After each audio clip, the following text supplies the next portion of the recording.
ପରେ ପୋଡ଼ି ଝୁଣ୍ଟି ରକ୍ତାକ୍ତ ହେବା ପରେ ଅଙ୍କା ବଙ୍କା ରାସ୍ତାରେ ଚାଲିବା ଶିଖିଯାଉ, ସେହିପରି ଥରେ ଦୁଇଥର ଜୀବନରେ ଧକ୍କା ଖାଇବା ବି ଦରକାର। ନହେଲେ ଠିକ୍ ଆଉ ଭୁଲ ମଣିଷ ଭିତରେ ପ୍ରଭେଦ କେମିତି ଜାଣିବା?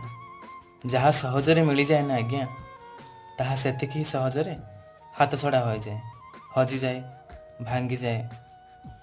କଷ୍ଟ ଅର୍ଜିତ ଚରିତ୍ରରେ କେବେ ବି ଧୂଳିମଳି ଲାଗେ ନା, ସମ୍ମାନ କେବେ ବି କ୍ଷୁର୍ଣ୍ଣ ହୁଏ ନା, ସମ୍ପର୍କ କେବେ ଭାଙ୍ଗେ ନା, ଆଉ ଯଶ କେବେ କ୍ଷୟ ହୁଏ ନା। ତେଣୁ ଯାହା ଭାଙ୍ଗି ଯାଇଛି, ହାତଛଡ଼ା ହୋଇଯାଇଛି, ହଜିଯାଇଛି, ତାହା ପାଇଁ ଦୁଃଖ କରନ୍ତୁନି।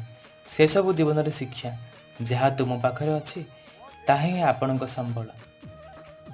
କ'ଣ କହୁଛନ୍ତି? ଠିକ୍ କହିଲି ନା? ଯଦି ମୋ ସହ ଏକମତ ତାହେଲେ ଭିଡ଼ିଓଟି ନିଶ୍ଚୟ ଲାଇକ୍ କରିବେ।